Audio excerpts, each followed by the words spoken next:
Hello there, YouTube. This is Tycooners Steve, uh, welcoming you to a slightly different episode than what I usually do. As you've probably known if you've been following my channel, I'm playing a lot of Planet Zoo, almost exclusively Planet Zoo on the channel lately, and we just had an update. They dropped a new Southeast Asian pack that includes 8 new animals, plus a couple of different walkways, building materials, fences, a whole bunch of like little cool statues and things like that. So I figured if you're interested in buying the pack, you're not sure if you want to get it, maybe I would go through, give you a little example of what's in the pack so you can decide whether or not it's worth it. So you can see I built a little one exhibit zoo. It's actually a one habitat in one exhibit zoo. We're just going to walk through it. I'll show off some of the things the pack has to offer, give you my thoughts about it, and then we'll review the animals at the end to let you know if this is the kind of pack you're interested in. So we'll go ahead here and just zoom in to the beginning. And you can see one of the first things that they offer here is this cool little, I believe they call it monkey rocks. You can see that it's got these 3 little statues of Japanese macaques on it. It's a pretty basic thing, but it does show off the new statues there and a couple of new trees and stuff that they have available in the pack.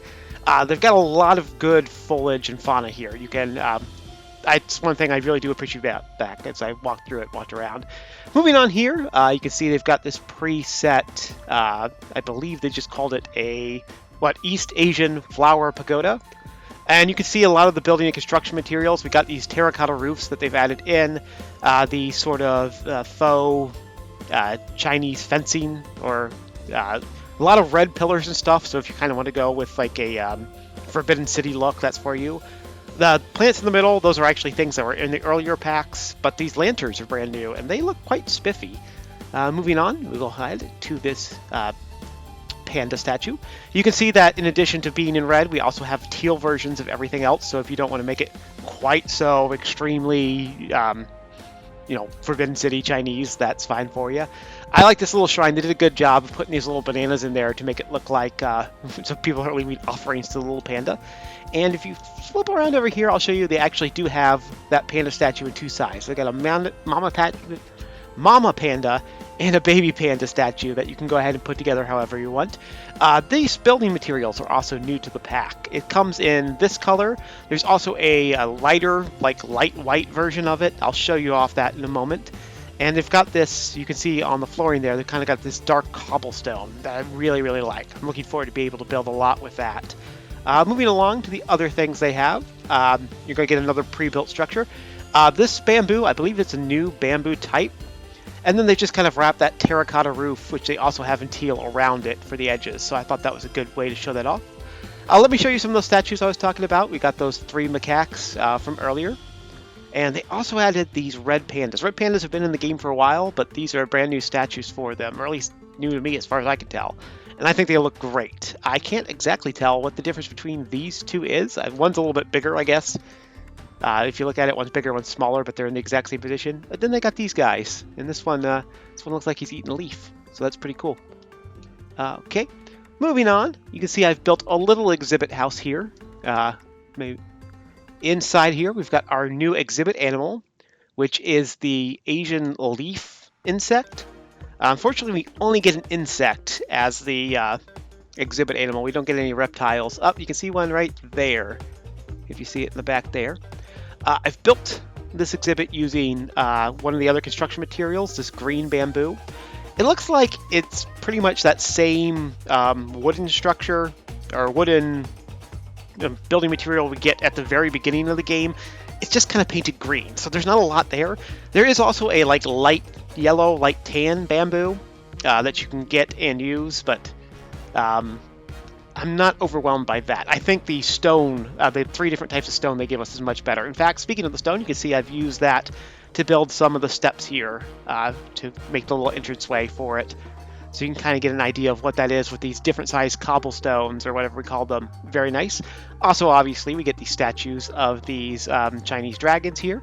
And you can see I've trimmed the top with a couple of these are all awnings that come from the set. To give it a very nice vibe. Also little hanging lights, and you can see there's a lamppost on the side there that for some reason they weren't using in any of the sets. So made sure to set that one up for you.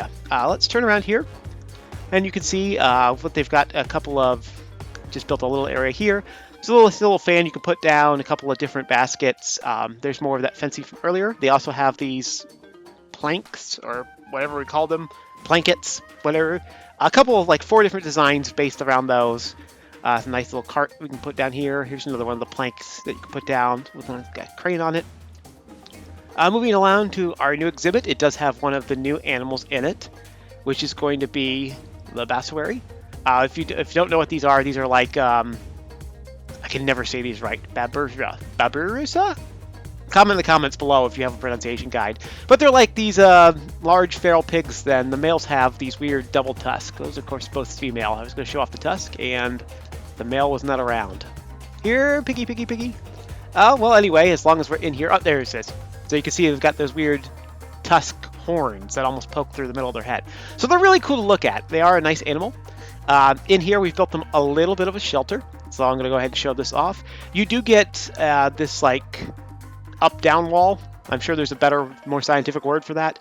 But you get an up-down wall here that I would actually use that for railing, I think, a lot in my zoos. Here's more of that cobblestone type material that they gave us for construction. You can see that this one is red, and I've just gone ahead and thrown this one on top of a hard shelter that you get for all animals in the game. But just so you can get an idea, threw a terracotta roof on it. There's some more of that new bamboo, and this undergrowth, I believe, is new too, this hyacinth. That could be wrong. I've just never used it myself before, so I'm pretty sure it's new. And moving on, I want to show off these cool archways we get. Now, technically, what they are is a East Asian bridge stone walkable. And by walkable, it means that actually, yes, your guests can walk on that. There is a pathway that matches this, so you can make a ramp that goes up onto it, and so you can have your guests go on top as if they're walking on like a Great Wall exhibit or something. You can see what I've done here is actually tried to do out of the box a little bit. I've sunk them halfway through a glass fence so that they can be used as viewing portals. Now, unfortunately, the guests will pass through it. You can see I've kind of paused it purposely here so you can see the air where the guests are half in. But if you're just looking for a nice little way to decorate a viewing portal, that's not a bad idea, I don't think. There's more of that dark stone tile I was talking about earlier. You can see a couple of new lamps here. I think that lamp would be good to line a walkway in any East Asian area. I should also talk about the pathway. The pathway is what the new bamboo path. There's a vertical and a horizontal version of it. I don't think it's the best looking path, honestly. I don't think I would use it as a main pathway in my zoo, but maybe you have a different taste than me, and that's perfectly fine. But I'm not saying I would not use it. I would definitely, like, for the inside area of an exhibit, that feels right to me. Anyway, that's kind of a free example of everything that's going on in the pack as far as construction materials. Let me show you the lighter version of this, because I ended up building with all the light gray. So let's go ahead and pull that up real quick, just so you can see what's going on here. Construction, architecture. So like I said earlier, let's do the walls so I can stand them up and show you.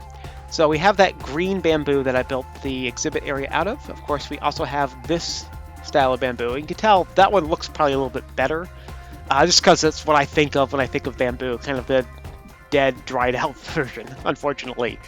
But they all have the different varying heights, the different walls. I really like this version of it, just because it's got a very good up and down. You can use that to disguise the background of the wall real easily, and it looks pretty nice, I think. Going through here, that's from the Australia. Here is the darker. I've only been using this for paths so far, but I really like the look of this. They come with nice the buttresses, or whatever you want to call them, columns. In fact, I think they got a base one, yeah.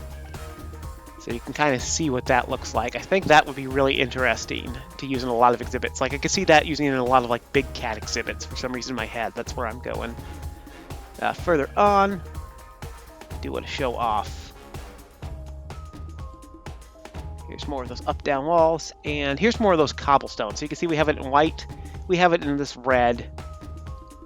They're called temple stone, and then we have it in this color, which is kind of like a worn down. It's almost like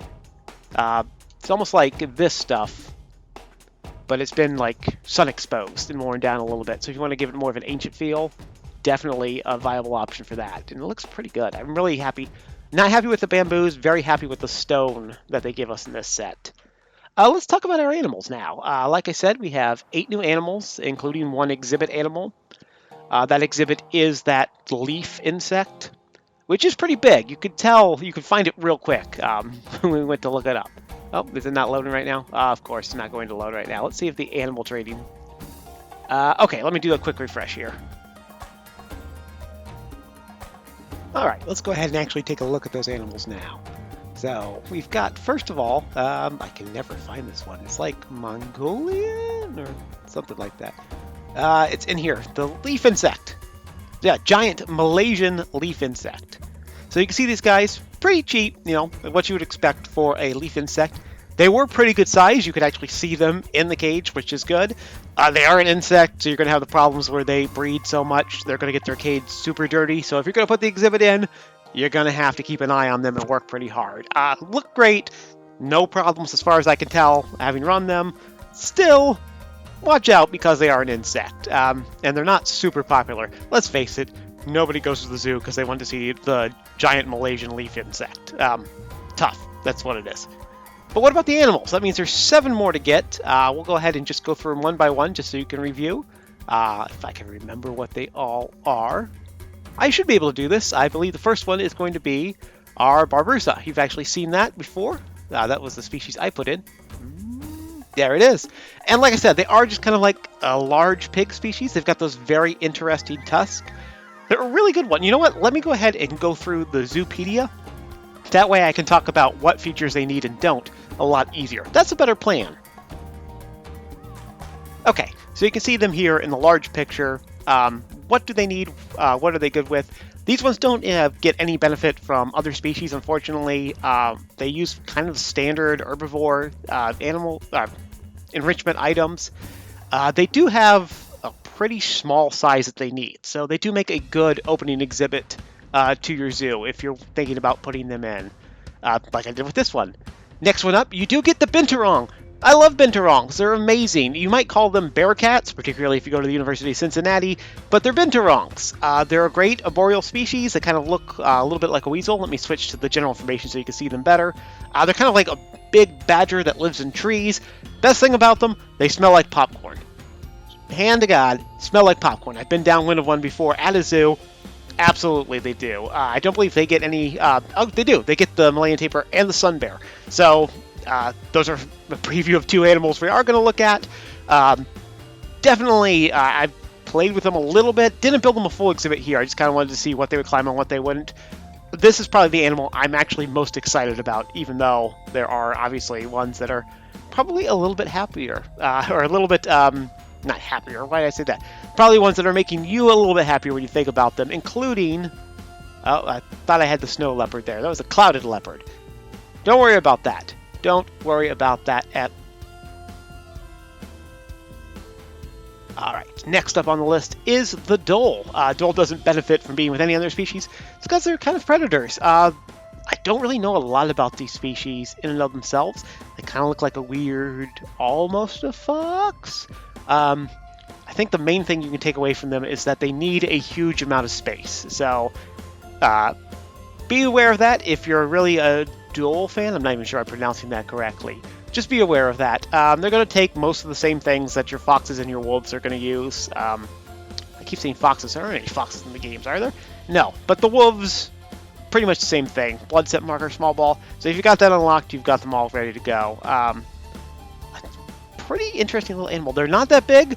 They do require a lot of space. Again, I played with this sort of off camera just to see what the minimum would be for these animals. Need more space than you can think, even if there's only a few of them. Don't know why that is. Okay, moving on to the next one is our... I wish you could group them inside here by DLC. The Malayan tapir. We already have a tapir in the game.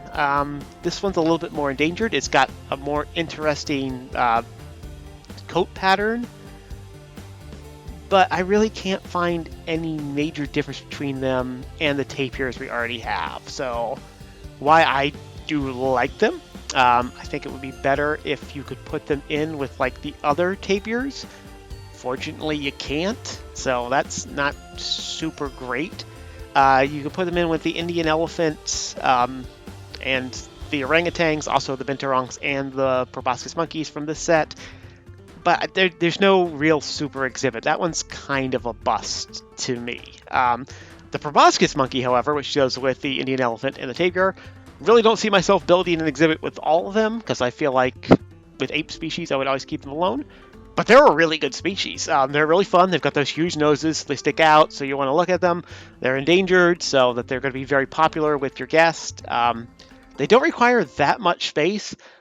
And for a species of monkeys/apes, they don't really need that high a boundary. I mean, it's 14.85 feet, so you're going to be building a cage, and you're going to need to have a grade 3 fence. But as far as compared to the lemurs, you're probably not going to have to fetch these ones as much, or not going to have as many escape attempts. So also they're quite large. Let me actually show you how big those animals are. I was surprised when I put them in how big this game renders them. They're not under P?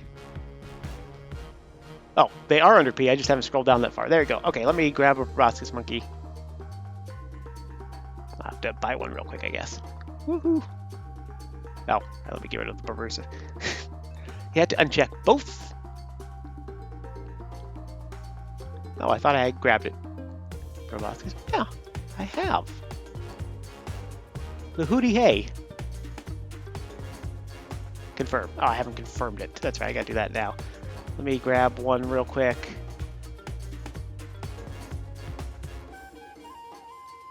And then we'll put one here, even though it's not going to mix well. We'll put one in here real quick just so you guys can see it on display.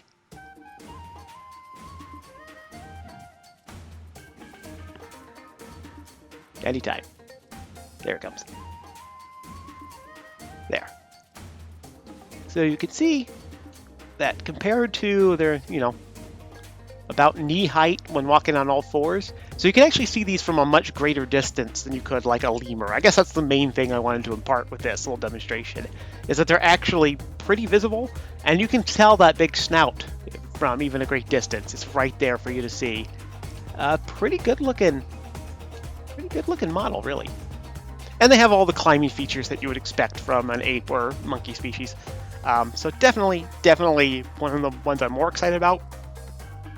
Way more excited about it than, say, the tapirs, which we have tapirs. Yeah, so I'd say boo to that. We'll go ahead and switch that back. Okay, but let's go ahead and finish it up. We do have two more species we need to stick about that came in this set. They are going to be just the snow, or not the snow leopard, the clouded leopard is the one I actually want to look at. I had that backwards. The clouded leopard, or the snow leopard we got in the Arctic pack. You want the clouded leopard. I did need to do that one. So we do have the clouded leopard here. This is probably the main species from this pack, or the one that they want you to associate with this pack. This or the last one we're going to look at. It's a large cat species, which means it needs a lot of space. Not as much space as the Doles, and it's not a pack animal, so you're not going to have to build a huge exhibit for it. In fact, I think you can have these guys live solitary. Whoop, there it is. Yeah, so 1 to 2. So even though it does require a large space, the actual exhibit itself doesn't need to be that big, which makes it a lot more accessible than, say, the lions, which are a pack of cats. It's a weird species, lions. But yeah, so this one is a very good animal to add to us. I think it adds a lot to... It fills a niche that had not been filled by our previous animals. We didn't really have that sort of middle-sized cat. We had jaguars, we had the snow leopards, but nothing was quite that size with that space requirement. So I'm very happy to have him there. I think it fills in that space nicely. One more animal to talk about, and I think this is the actual face of the Southeast Asia pack. That's going to be the sun bear. We do have bears already in it, and the model for it does look like it's just kind of a reskinning of like the grizzly bears. Obviously, a little bit different size, a little bit different shape. These guys are better climbers than any other bears we have, or at least as far as I can remember. I mean, you have to have almost a 10-foot fence. You always have to have a high fence for bears, but that one's 10, and it's got to have a grade 4 climb proof. So these guys are climbers. You're going to be able to put in a lot of like climbing equipment. So if you're the kind of person that likes to make different climbing structures for your animals, some bears are going to be a lot of fun for you. Still, they have the smaller social group, just 1 to 2 adults, and they don't take that much space. They only need about 500, I think. Oh no, they need 900. 500 was the snow leopard, or the clouded leopards. Clouded leopards gonna need about half the space of the sun bear. Just keep that in mind. They don't mix well with others except the binturongs, which would be interesting if you wanted like a Southeast Asian exhibit with a lot of climbing things in it. Binturongs are arboreal. The sun bears love to climb, so if you want to spend a lot of time kind of tweaking like a whole climbing structure, there's absolutely the idea of making a big sun bear and binturong exhibit that your guests can go through with like raised pathways and everything like that. It would be really, really cool to look at. But that's it for the animals. The sun bear, I feel like it's kind of like the tapirs in that it's sort of, we have very similar things. There's more to it than the tapirs because it does have more of a climbing instinct and wants more of that in its exhibit.